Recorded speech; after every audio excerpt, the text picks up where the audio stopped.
Hi, it's Lisa with Passport for Your Palate.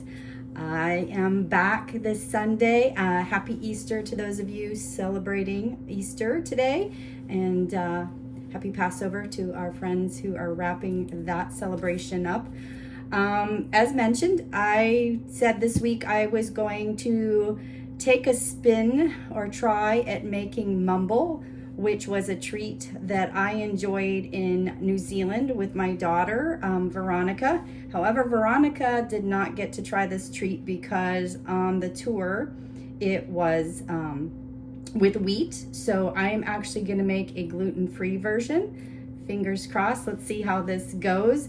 But where we were on a tour with Forgotten World, which is a unique train track experience where you ride in self-driven rail golf carts that have been adapted for the rail, and you go through a bit of New Zealand's history, the train history, the tunnels, beautiful landscapes. We did the taster, so it was just a half day. It started out with a stop at the lavender farm before we did the rails. So it was really enjoyable, and about halfway through our experience, we stopped for a tea break. Tea time is very common in New Zealand, and one of the things we had with our tea was Midge's Mumble. If you actually visit the Forgotten World website, you will see that they talk about her and her recipes, and if you're there, you actually can buy some of her treats. So I don't have Midge's recipe, but fortunately for me, Vanessa Payne, who is part of Explore Central North Island Tourism and was traveling with me at the end of our trip, she was able to share with me a recipe called Faye's Mumble Slice. So it's like a little chewy bar. It does have a couple ingredients. So the main ingredient, which is pretty much common to English countries, is wheat Bix. This one I got on Amazon, and they do have the gluten-free. It actually does say on the back here, a product of New Zealand. So I'm using the gluten-free substitution. It calls for 5 biscuits, which are crushed. So I've already crushed them up here in a Ziploc bag. The other ingredient, which is not common to us, but I was able to find in our ShopRite, is the Lyle's golden syrup. So golden syrup's a little bit different than, say, a maple syrup or just a amber syrup. So this, that specifically calls for light syrup, but I did find this in ShopRite. I'm here in New Jersey, but you might be able to find this. Something else I'm doing a little bit different is I have switched over, and I am now using organic coconut sugar. So I'm using this in the recipe today. And the recipe calls for a cup of mixed dried fruits. Now, I was shopping with Veronica, and we could not find a bag of the dried fruits. So I kind of made my own collection. On the recipe, it suggested dates, ginger, sultanas. So what I was able to put together, and I've already measured it out here, is, if you can see that fruit there, yep. I've got some crystallized ginger. I do have the sultanas, and then I have some currants. So that's going to be our dried fruit mix. And then there's also some yummy coconut. So I've got everything measured out to make this simple today. So in here already, I've got butter. The butter is listed in grams in here, but our butter does have the gram equivalent on here. So it's approximately a stick and a tablespoon of butter in here. So I'm just gonna put the heat on. So it says to melt the butter, sugar, and syrup over low heat. So let me get the heat going, and let me grab my syrup and my sugar. So we're gonna go ahead and add my sugar in here with the butter. And the syrup is 2 tablespoons. I'm very excited. This was so good that while we was having tea, I immediately asked our guide if I could get the recipe. He wasn't able to give me the recipe. He did tell me the ingredients. And like I said, Vanessa was so sweet to send me this one. She was actually making some of this herself recently, the last weekend or so when I asked for the recipe. But 2 tablespoons of this. But I ended up having 3 pieces during our tea break. It was so good. It's like just one of those that, like, once you have one piece, you've got to have more. So this is going to be our kind of our sweet treat for today's Easter celebration. All right, so there's our 3 ingredients in here: the butter, the sugar, and the syrup being melted over low heat. Let me get that out of my way. Grab a spoon.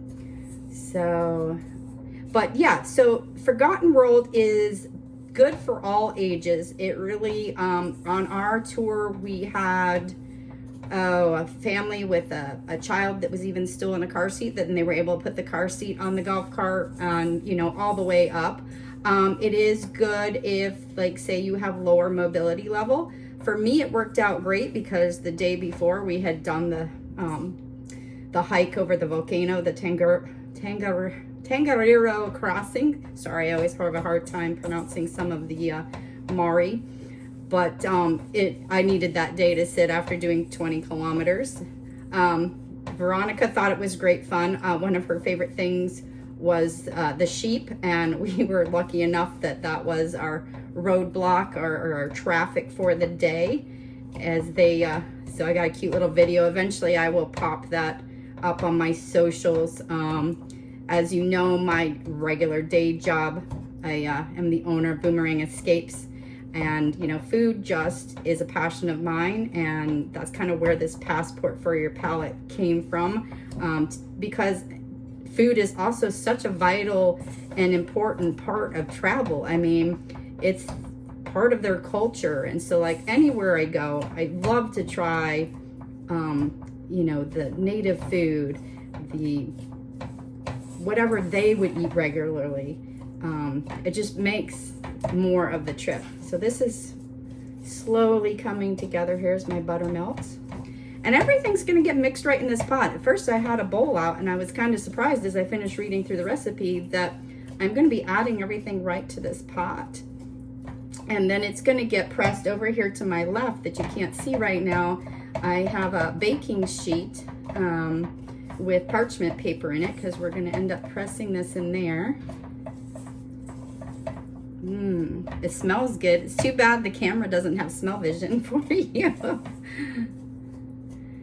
But yeah, so this was pretty incredible. From the journey itself was incredible, but just because of these amazing tunnels that we went through that were part of the rail line.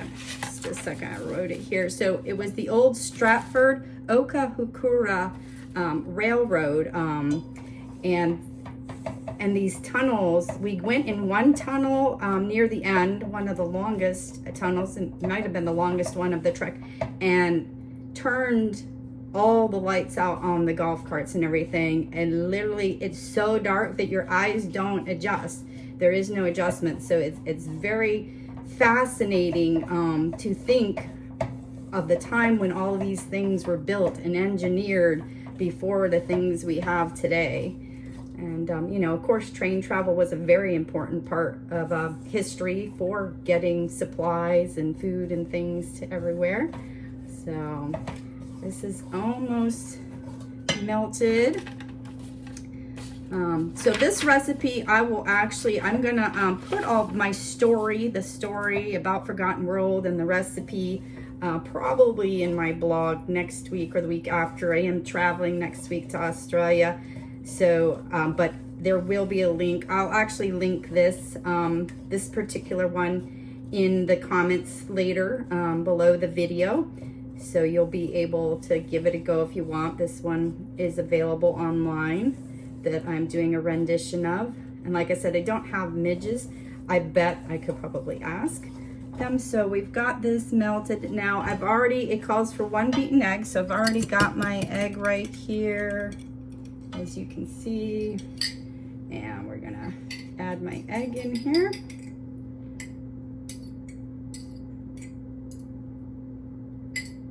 go.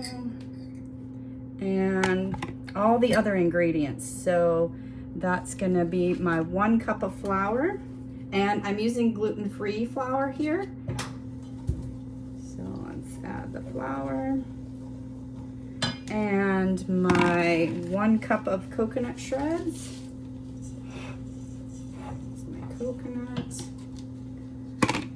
My teaspoon of baking powder, not baking soda, baking powder.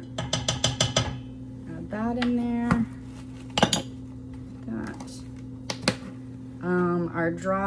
A cup of mixed dried fruit. Okay. And then my 5 crushed Wheat Bix. And I'll show you, the Wheat Bix are just like this dry square. It's like a cereal, really. It's like, reminds me sort of like, what is it, that wheat cereal? Oh, I can't think. My grandfather used to eat it for breakfast. Shredded wheat. It reminds me a little bit of shredded wheat. So I'm going to mix all this together. It says mix it. One of the things it does note on here is that you are able to freeze this. You can freeze the slices because it's going to get cut into little bars. Oh, it is smelling so good now that I've got that coconut in there. Oh my gosh. This is what it's starting to look like, if you can see that. So it's getting stuck together. I just want to make sure all my flour is incorporated. And this is obviously, it's got some stickiness to it, why we're going to use the parchment paper. I'm just going to make sure my burner is off. All right, yes. I think we've got it mixed well. So let me just move some stuff out of my way here, if you guys can see. And bring my paper pan over. So yeah, there's just a little,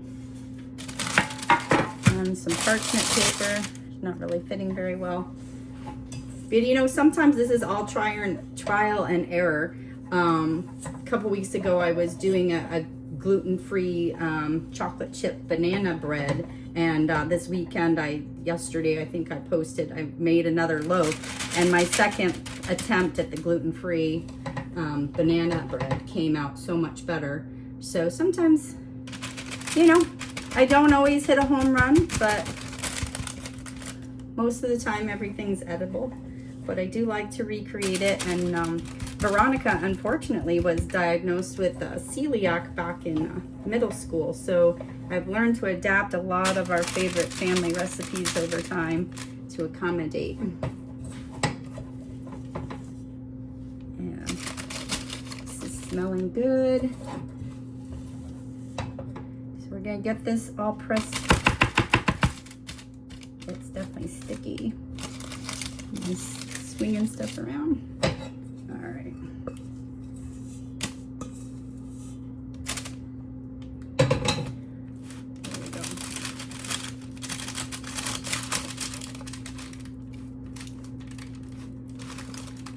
Press this in. All right. I'm just gonna take this spoon here and give it a good press. Make it fit into my pan. Fit it to the corners. Yeah.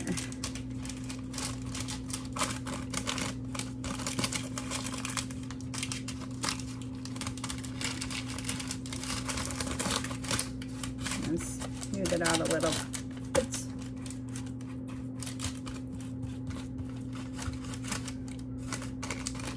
Okay, that's looking pretty good. So now, this will go in the oven. The oven's been preheating. While I was making this, the oven is set, it's set 180 degrees Celsius, which is about 355 degrees Fahrenheit. It's not going to be exact, because I think it actually calculates out of 356. So I'm put it at 355. So I'm going to pop this in my oven.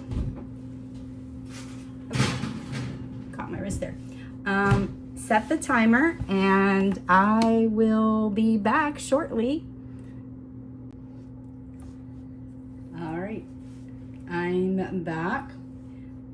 I got about 30 seconds to pull this out. It is smelling so good in the kitchen right now. Yeah, I can't wait to put one of these in my mouth. So, but the big test is going to be if Veronica likes it too, because she didn't get to try it. See how well I did. Neat. Let's get this. It's just about to go off.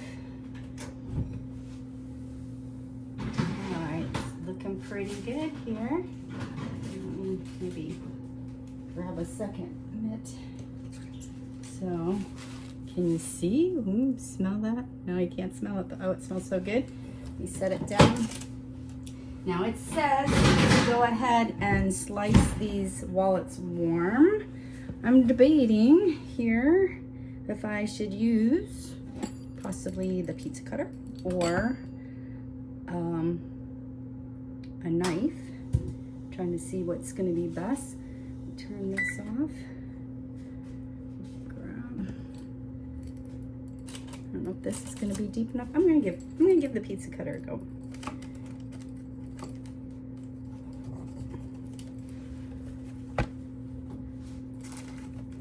So it just says to cut into bars.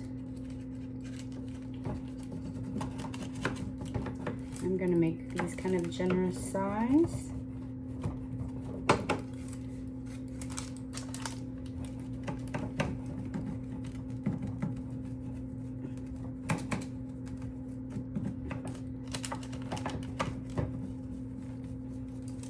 We need to set up, but we'll get it cut into bars.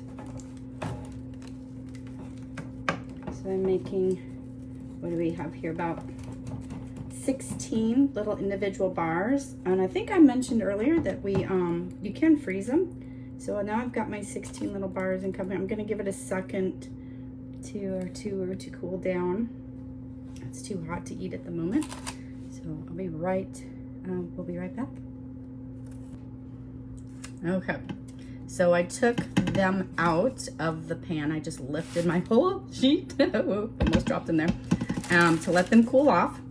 So they're kind of setting up now, but of course the big reveal or success will be how do they taste. So I'm gonna get a few of them out here. I'm just gonna put them on napkins for myself and the girls to give a go. They feel a little, maybe still just a tad warm, but you see that? Yeah. Oops, my camera's moving around, but how does that look? Yeah. So, all right, put that down, and then one more. And I can see why they say, you know, you want to cut it beforehand maybe. But, and like I said, we can freeze them. These are probably not going to get frozen. I'm sure they'll be eaten up in the next couple of days by the girls. All right, before I give Veronica a bite, let me see how well I did.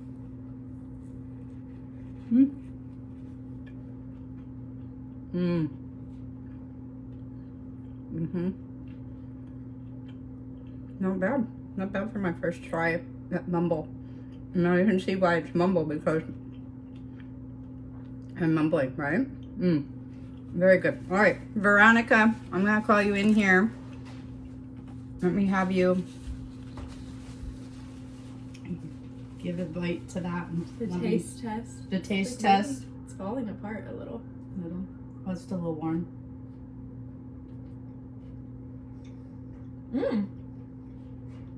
Good. It's very good. 10 out of 10 recommend. It's a little, it needs to be a little more moist. Moist? No, they weren't that moist. Maybe I just got a crunchy piece. But anyway, it's my first go at Mumble.